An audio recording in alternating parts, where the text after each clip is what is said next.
중한 죄지 벗고 보니 슬픔 많은 이 세상도 천국으로 화하도다.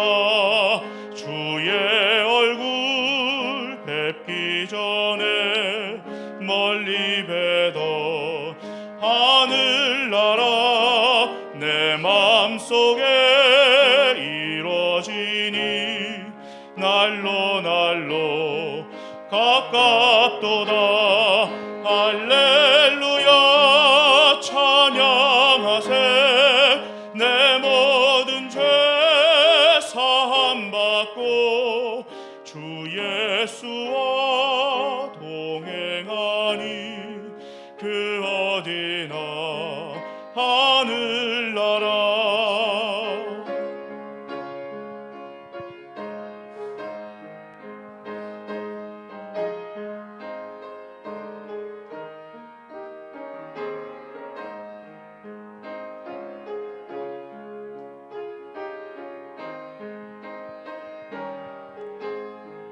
높은 산이 거친 들이 조막이나 궁궐이나 내 주 예수 모신 곳이 그 어디나 하늘나라.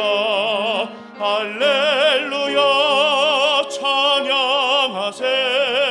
내 모든 죄 사함 받고 주 예수와 동행하니 그 어디나 하늘나라. 할렐루야 찬양하세. 내 모든 죄 사함 받고 주 예수와 동행하니 그 어디나 하늘나라. 그 어디나 하늘나라. 아멘. 감사합니다. 하나님의 백성된 우리가 살아가는 모든 현장은 하나님의 나라인 것이 분명합니다. 하나님께서는 오늘 또 우리를 주의 전으로 부르셨고, 또 형편이 되지 못하여서 인터넷 현장에서 예배드리는 모두를 사랑하고 남은 자로 세우셨습니다. 그러한가 하면은 우리로 하여금 사단이 장악한 이 시대를 살아가는 순례자로 우리를 부르셔서 기도 응답 속에 살아가게 하셨을 뿐만 아니라 우리에게 영적인 힘을 주셔서 237 나라 빛을 발하며 살아갈 수 있는 정복자로 살아갈 수 있도록 은혜 베푸셨습니다. 그러나 성경에서 보면은 하나님의 택한 백성들이 항상 순종하며 살아가는 것이 아니었음을 보게 됩니다. 우리가 오늘 읽은 이 본문의 말씀은 아수르가 이스라엘을 침범하는 그러한 내용들이 있고, 아수르의 침략으로 인하여 많은 하나님의 사람들이 어려움을 당하며 살아가고 있음을 나타내고 있습니다. 왜 그러했는가라고 보니까 그들의 예배가 형식적이었다라는 것을 볼 수 있고, 또한 그들은 불신앙을 했다라는 사실을 우리가 보게 됩니다. 오늘 우리가 읽은 말씀에서 보면은 여러분들이 무슨 말인가 싶은 아리엘이라는 말이 등장하고 있습니다. 이 아리엘이라는 말은 하나님의 도시 또는 하나님의 사자, 하나님의 제단. 그러나 우리가 이 세 가지 중에 가장 뜻있는 것이 하나님의 제단. 조금 더 확대해서 해석하면은 예루살렘이다라고 의미를 둘 수가 있습니다. 조금은 더 축소하면은 믿는 하나님의 백성이다, 그렇게 보아도 됩니다. 이처럼 하나님의 도성을 침략하는 자들은 어떤 형편에 처하게 되는가? 밤에 꿈꾸는 자와 같이 되어지고 밤에 환상을 갖는 자 같이 되어진다라는 것을 가지고 오늘 생각해 보고자 합니다. 사단은 항상 착각을 하는 존재입니다. 하나님을 찬양하니까 하나님과 같이 동등한 줄로 착각을 하고 군사를 자기를 동조하는 자들을 이끌고 추방된 것이 바로 사단인 것입니다. 이 사단은 아담 하와를 자기 중심적 인간으로 만들면은 실패할 것 같아서 그렇게 했습니다. 잠시 성공한 것 같았습니다. 그러나 그의 권세가 꺾여지는 사건이 되고 말았습니다. 창세기 3장 15절에서 여자의 후손이 뱀의 머리를 상하게 하는 그 일을 사단 스스로가 초래하게 된 것입니다. 사단은 또다시 착각을 해서 인간이 제 것으로 살아가면은 실패할 것 아니냐라고 계획을 세우고 네피림 시대를 만들어 각자가 자기 것 중심으로 살아가게 만들었습니다. 잠깐 세상이 완전히 사단의 손아귀에 넘어가고 하나님을 믿는 자 없는 것 같이 보여졌습니다. 그런데 창세기 6장 8절에 보니까 하나님께 은혜 입은 자가 나오게 된 것입니다. 하나님은 그에게 방주를 지으라고 하셨습니다. 세상이 다 멸망하는 가운데 하나님께서는 한 가족을 남겨두신 사실을 우리는 보게 됩니다. 사단의 착각입니다. 오늘날 교회가 많은 지탄의 대상이 되기도 하고 있지만은 교회를 통하여서 하나님께서는 시대의 남은 자들을 보호하게 될 것입니다. 창세기 11장 내용은 바벨탑 사건이지요. 사단은 또 인간 세상을 완전히 성공자들로 만들어서 경쟁하게 만들고 서로 죽이고 하는 이런 시대를 만들면은 승리할 줄로 착각했습니다. 그 과정 속에서 여호와를 앙망하는 자가 있었습니다. 하나님의 은혜를 사모하는 자가 있었습니다. 그가 바로 아브라함이었습니다. 하나님은 그에게 말씀합니다. 네 본토 친척 아비집 갈대아 우르를 떠나라. 그리고는 내가 지시할 곳으로 가라라고 말입니다. 이처럼 사단은 오늘날 또 우리 마음속에 침투합니다. 성공만 하면 된다라고 말입니다. 아무런 이유 없다. 남을 깔고 뭉개고 짓밟고 아니면은 죽이기도 하라. 너가 성공만 하면 된다고 합니다. 그러나 하나님께서는 남은 자를 남겨두시사 여호와를 앙망하게 하시고 그를 사모하게 하시고 그의 말씀 안에 있게 만들었습니다. 그들을 통하여 오늘 예배드리는 여러분을 통하여 본토 친척 아비집을 떠나게 하셔서 하나님이 명령하시는 그 땅으로 가게 하신 줄로 믿습니다. 이것이 바로 사단의 착각이었던 것입니다. 예수님이 이 땅에 오셨습니다. 사단이 큰일 났죠. 그래서 예수님만 십자가에 못 박아서 죽여버리면 자기 세상이 될 줄로 알았습니다. 마태복음 27장에서 그 내용들이 기록이 되어지고 있습니다. 예수님을 잡아서 이제 재판을 받게 합니다. 이제 절기가 되면은 죄수 중에 하나를 놓아주는 사건이 그 규례가 있죠. 그래서 빌라도는 아무리 예수를 봐도 죄인이 아니다 말입니다. 그래서 이 예수님을 풀어주기 위해서 제사장들과 백성 앞에서 말합니다. 이러한 규례가 있으니까 너희는 이 예수를 풀어주기를 원하느냐라고 할 때에 그 백성들은 아니라고 했습니다. 살인 강도가 있는데 그 놈을 자유를 주라는 것입니다. 그리고는 예수를 십자가에 못 박으라는 겁니다. 마태복음 27장 25절에 보면은 그 피를 우리와 우리 자손에게 돌릴지어다라고 하면서 예수님을 십자가에 못 박으라고 했습니다. 밀란이 일어날 것을 두려워한 나머지 빌라도는 예수님을 십자가에 못 박도록 내어주게 되어졌고 예수님은 십자가에 못 박히게 되었습니다. 마지막 운명을 하시면서 남긴 말씀입니다. 모든 것을 이루었다라고 말입니다. 그것이 바로 요한복음 19장 30절 아닙니까?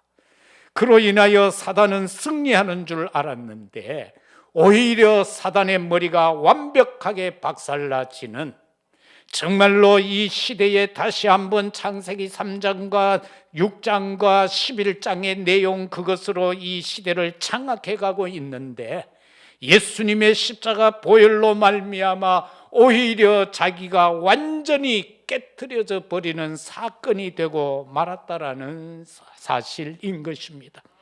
오늘 또 우리는 분명한 것이 있습니다. 우리는 절대로 실패하지 않습니다. 우리는 절대로 망하지 않습니다. 왜? 이미 그리스도께서 세상을 이기셨기 때문이고 다 이루어 놓으셨고 참 선지자, 참 제사장, 참 왕으로서 오늘 또 우리와 함께 하시기 때문인 것입니다. 아리엘을 치는 열방의 상태를 가리켜서 오늘 읽은 말씀 8절 9절에서는 분명하게 밝히고 있습니다. 줄인 자가 먹었을지라도 잠을 깨면 그 속은 여전히 비고, 목마른 자가 꿈에 물을 마셨을지라도 잠을 깨면 곤비하고 그 속에 갈증이 있다라고 말입니다.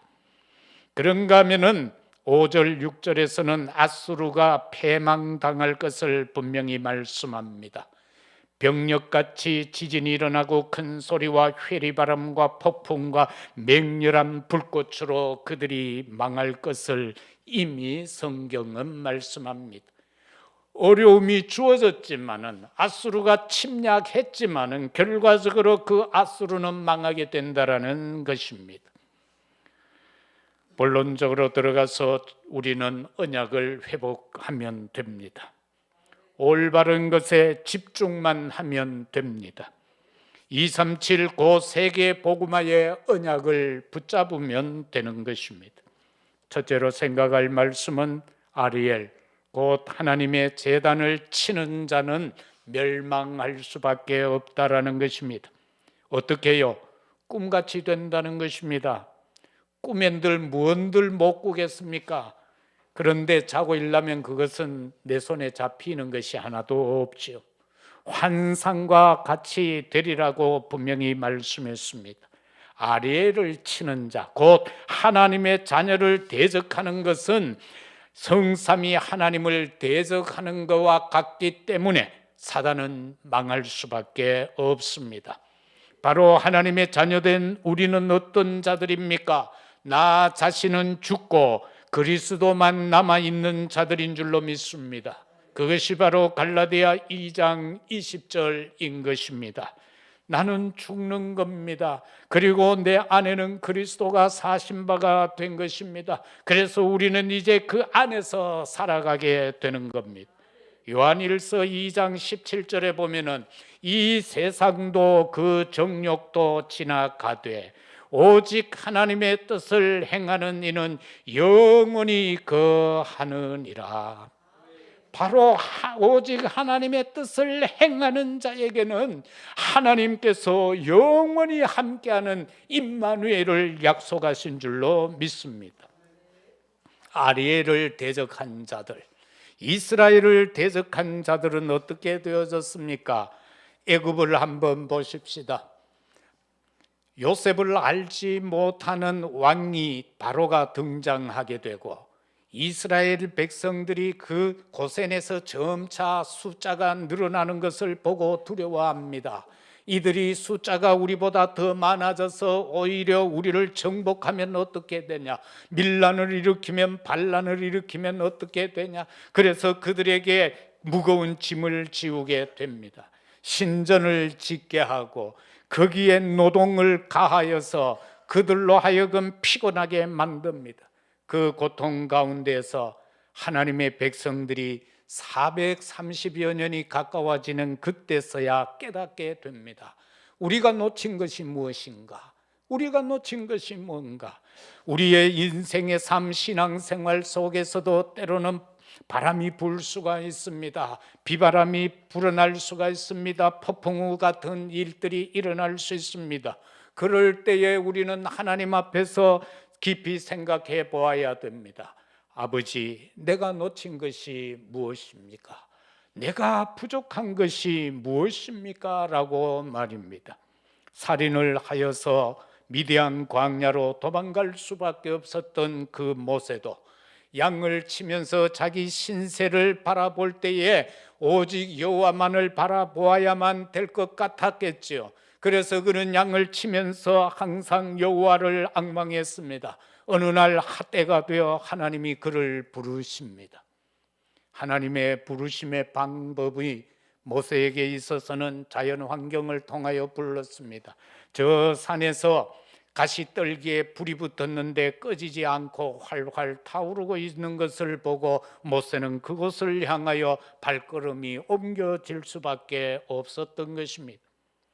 우리도 인생의 삶을 살아갈 때에 때로는 하나님께서 이와 같은 자연 현상을 통하여 나타나실 때 그것을 놓치지 않아야 됩니다. 여러분 한번 깊이 생각해 보시기를 바랍니다. 밤에 깊이 한번 묵상해 보시기를 바랍니다. 하나님께서 내게 임하시고 역사하시기 위하여서 무언가 내 앞에 보여주셨을 것이 분명히 있을 것입니다. 그것을 우리는 한 번 놓치고 두 번 놓치고 자꾸 놓치다 보면은 우리의 영이요 무디어지게 됩니다.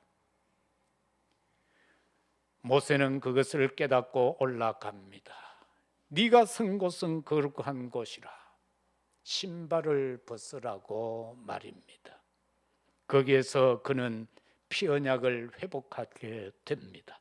그리고는 하나님의 명을 받들고 애굽으로 내려와서 바로 앞에 섭니다. 10가지 재앙을 내리면서 그 백성을 출애굽을 시켜가는 모습을 봅니다. 재앙이 가해지는 그것은 애굽의 우상이 하나하나 꺾여지는 장면입니다. 10번째 우상이 뭡니까? 바로의 마음이 그 재앙이 내릴 때마다 점점 더 강팍하여져 갔지 않습니까? 우리 인간도 마찬가지입니다. 자꾸 점점점 강팍하여져 가다가 언제 무너집니까?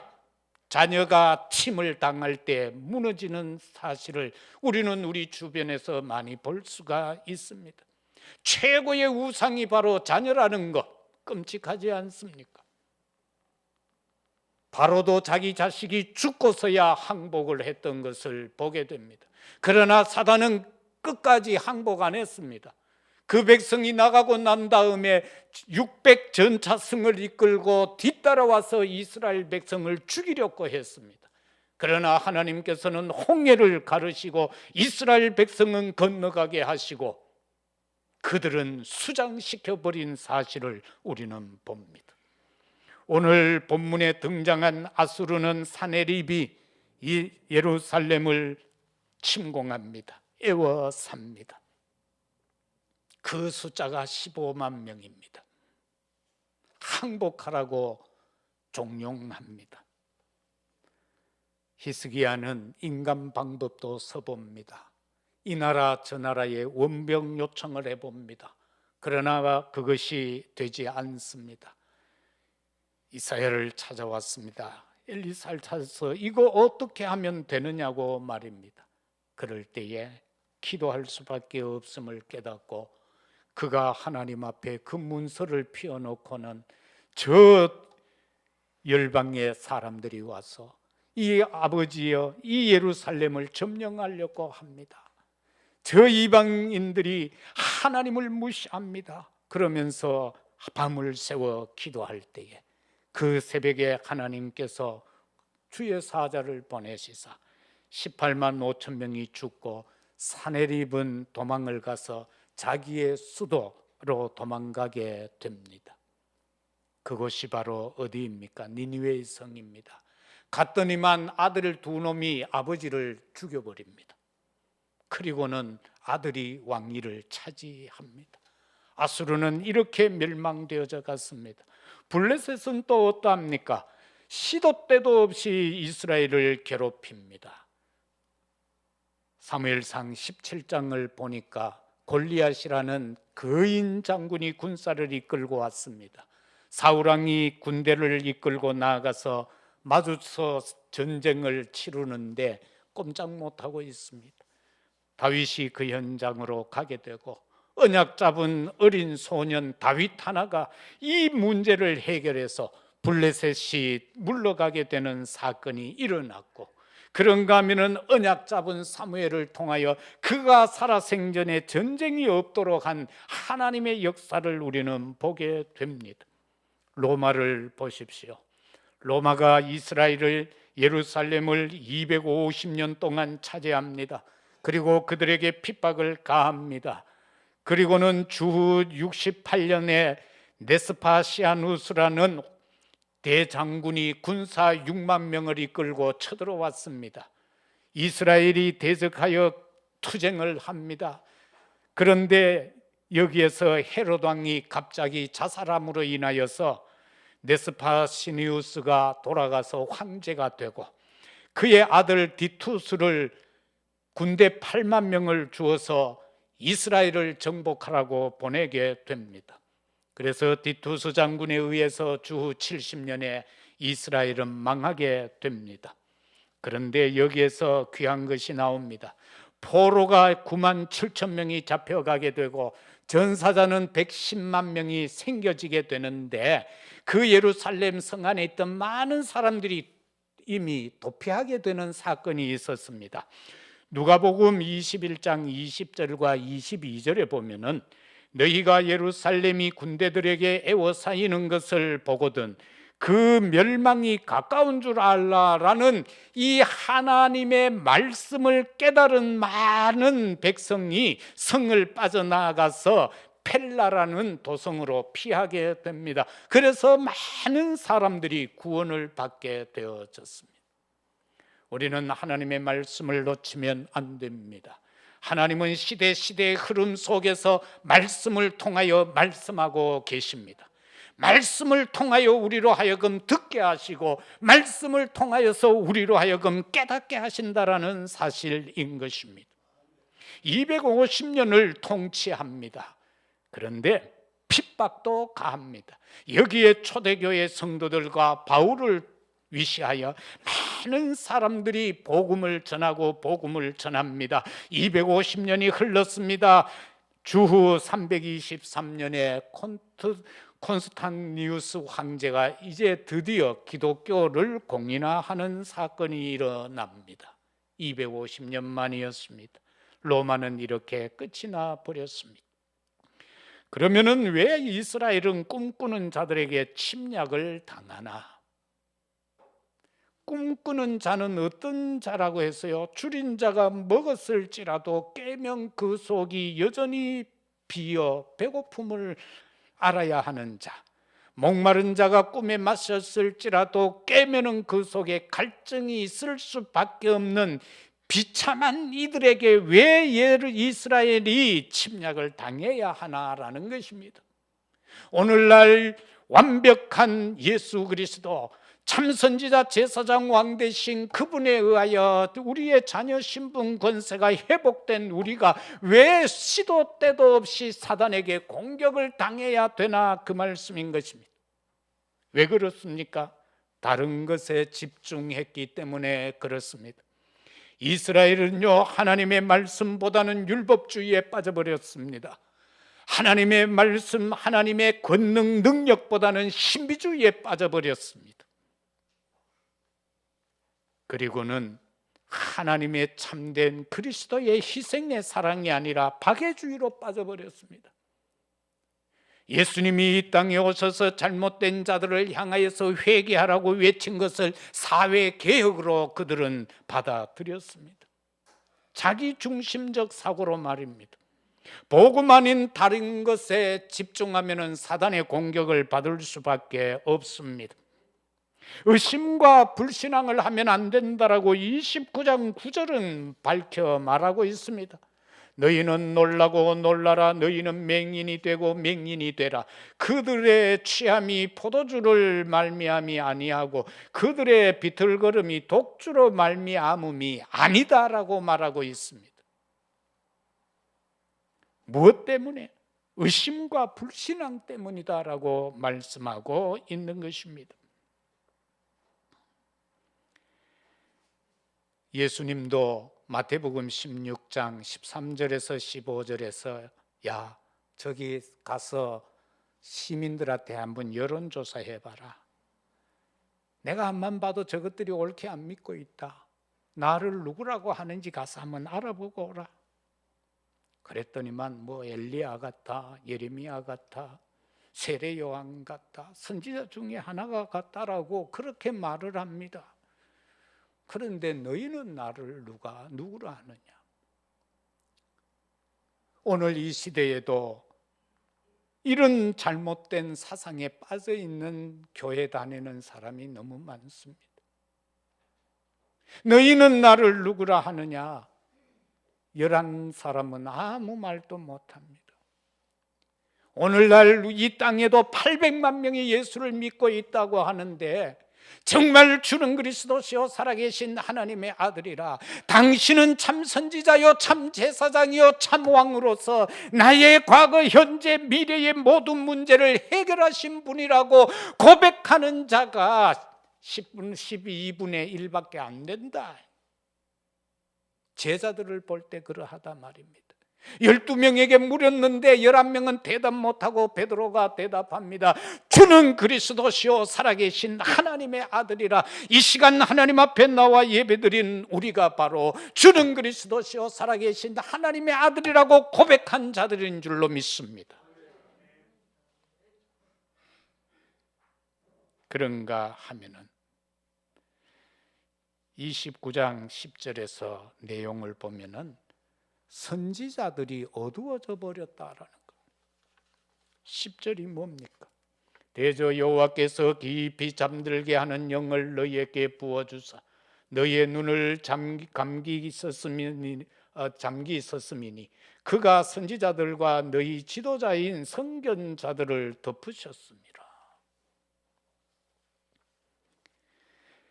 하나님에 대하여, 그리스도에 대하여, 성령에 대하여 제대로 모르는 오늘날 주의 종들, 오늘날 목회자들, 하나님께서 선지자들이 어두워지게끔 만들어버렸던 것처럼 오늘날 또 복음을 모르는 주의 종들, 잠자는 신앙인들, 잠언 6장 10절에 좀 더 자자, 좀 더 졸자, 손을 모으고 좀 더 누워 있자 하면 이게 신앙인들의 모습이에요. 좀만 더 자자, 좀만 더 졸자, 손을 모으고 일을 안 한다는 거지요. 손을 모으고 좀 더 누워 있자 하면 어떻게 되는가? 11절 네 빈궁이 강도같이 오고 네 곰핍이 군사같이 이르리니 가난해진다는 겁니다. 하나님을 진짜로 믿으면은 창세기 1장 27절 8절에서처럼 형상이 회복되고 다스리고 정복하고 번성하고 충만하여지는 에덴의 축복이 완성되어져 그것이 회복되는데 아무리 예수를 믿어도 가난에서 벗어나지 못한다. 하나님 앞에 깊이 묵상을 해야 된다. 그게 하나님의 뜻이 아니다라는 거예요. 시편 13편 3절 나의 눈을 밝히소서 두렵건대 내가 사망의 잠을 잘까 하오며 영적으로 깨어있는 다윗이 하나님 앞에 기도한 내용입니다. 나의 눈을 밝혀주소서 두렵건대 내가 사망의 잠을 잘까 하노라. 선지자들이 어두워져 버렸다. 오늘날 많은 목회자들이 세상 사상에 동조하고 있습니다. 사상의 목숨을 건 자들, 구원의 대상이지 기도의 대상이지 전도의 대상이지 사랑의 대상은 아니다. 북한이 우리의 사랑의 대상입니까? 아닙니다. 구원의 대상이요, 기도의 대상이요, 전도의 대상이다. 이런 많은 이상한 사상에 빠져 있는 목회자들, 북한만 몇 번 갔다 오면은 북한에 대하여 욕을 못하는 목사들, 도대체 가서 무엇을 얻어먹었기에, 가서 도대체 무슨 짓을 당했기에 북한에 대하여서 아무 말도 못하는 목회자들, 눈이 어두워져 버렸다. 세상과 타협하고 있다. 그러면은 침략을 당한다. 자, 그게 좋은 것 같은데, 타협하면 좋은 것 같은데, 그게 오히려 사단의 공격거리다. 29장 11절에서 16절의 내용은요, 성경을 깨닫지 못하고 외식에 빠졌다라는 사실입니다. 왜 우리가 꿈꾸는 자들에게 공격을 당하는가? 성경 신구약 66권을 깨닫지 못했다. 신구약 66권은 뭡니까? 죄로 말미암아 멸망당할 자들에게 메시아를 보내실 것이다, 구약이요. 그 약속되신 메시아가 오셨다라고 하는 것이 신약 아닙니까? 그걸 바로 깨달아야 그게 복음이고 그것만 말해야 되는데 외식에 빠져버렸다. 마지막으로 남은 우리는 그러면 어떻게 해야 합니까? 저와 여러분 분명히 남은 자인데 우리는 어떻게 해야 합니까? 하나님의 뜻이 뭡니까? 노예로 포로로 속국으로 되게까지 해서 하나님이 원하는 것은 복음이 전하여지는 것을 원하고 있습니다. 하나님은 우리를 통하여 이 복음이 땅끝까지 증언되기를 원하는 겁니다. 오직 성령이 너희에게 임하면 너희가 권능받고 예루살렘, 유대, 사마리아 땅끝까지 이르러 내 증인이 되리라고 말입니다. 내가 있는 현장에서, 내 가정 가문에서, 나의 산업 현장에서, 내 직장 현장에서, 우리 자녀 렘넌트들 학업 현장, 학교에서 237호청 종족을 살리고 치유하고 저들을 서밋화시키는 언약을 회복하는 것. 그래서 하나님의 것을 회복하는 남은 자가 되어야 하는 것입니다. 저와 여러분은 어떻게 해야 하는가? 하나님의 것을 회복해야 된다. 하나님의 형상.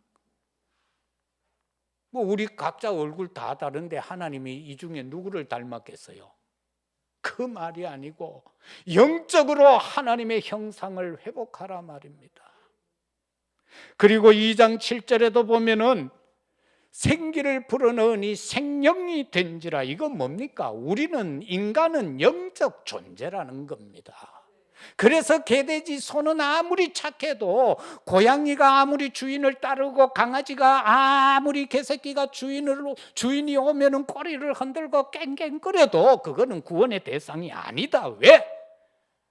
하나님께서 그것들에게 코에 생기를 불어넣어 생명이 되게 하지 않았기 때문에, 오직 인간에게만은 하나님께서 생기를 불어넣어 생명이 되게 하셨기 때문에 바로 영적인 존재다라는 겁니다. 그래서 사단이 배가 아파서 인간을 어떻게 해서라도 무너뜨리려고 하는 겁니다.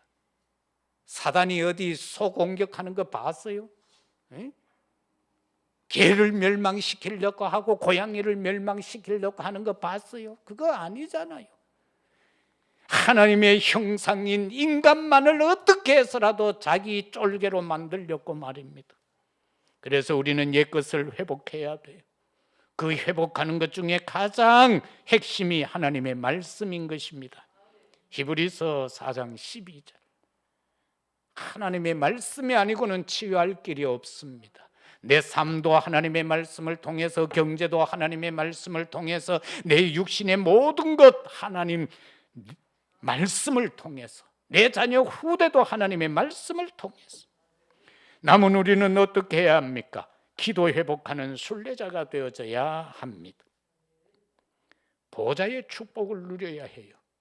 사도행전 1장 3절에서 예수님 부활하신 이후에 40일 동안 제자들과 함께 하면서 하나님의 나라의 비밀을 말씀하셨던 그것 회복하자, 그 말씀. 사도행전 1장에서 우리가 기도할 때에 성령이 임하고 권능이 임해서 땅끝까지 이르러 복음의 증인되는 것, 시공간 초월의 능력을 회복하자, 그 말입니다. 그리고 이 시대 마지막으로 우리에게 주신 237 나라의 빛을 발하는 것, 이게 바로 순례자로 걸어가고 있는 우리의 남은 인생 여정에서 해야 할 일들이다. 마지막으로 전도 회복하는 정복자가 되자는 겁니다. 전도는 무엇으로 하나? 나의 지식으로, 나의 경험으로, 나의 체험으로 하는 게 아닙니다. 내 열심으로 하는 게 아닙니다. 창조의 빛, 생명의 빛으로 하는 것이다. 그리고는 하나님의 영광의 빛이 내게 임한 것을 가지고 하는 것이다. 일어나 빛을 발하라. 여호와의 영광이 네 위에 임했다. 그것을 가지고 하는 것이다. 이사야 60장 1절에서 2절. 그런가 하면은 하나님은, 주님은 우리를 보고 말씀합니다. 택한 백성이라고 말입니다. 왕같은 제사장이라고 했습니다. 우리를 구원했다고 했습니다. 그 빛 가운데서. 그래서 그 빛을 아름다운 빛이라고 했습니다. 그걸 선전하라고 했습니다. 바로 이 빛을 전하는, 전도 회복하는 정복자가 남은 우리가 해야 할 일이다라는 사실인 것입니다. 사랑하는 성도 여러분, 오늘 이 시대를 우리가 바라볼 때에 이 시대를 어떻게 해야 하겠습니까? 사단이 완전히 장악했습니다. 3단체가 장악을 했습니다.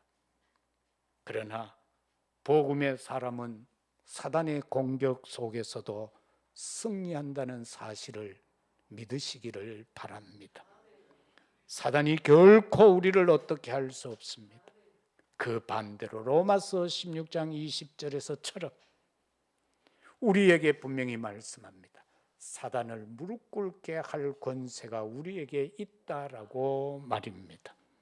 그래서 올바른 기도의 축복 속에, 올바른 전도 증인의 축복 속에 이 한 주간 승리하며 하나님께 영광을 돌리시기를 주의 이름으로 축복합니다. 아버지 하나님, 감사합니다. 아리엘을 치는 자는 밤에 환상같이 무너질 것을 말씀했습니다. 아버지, 사단이 우리를 공격합니다. 그러나 우리는 망하지 않습니다. 다른 것에 집중하지 않게 하옵소서. 다른 것들이 필요한 것이지만 답은 아닙니다. 하나님이 원하지 아니한 것을 버리게 하시고 오직 복음만 붙잡는 저희들이 되게 하옵소서. 모든 영광을 받으옵소서. 구주 예수 그리스도 이름으로 기도드리옵나이다. 아멘.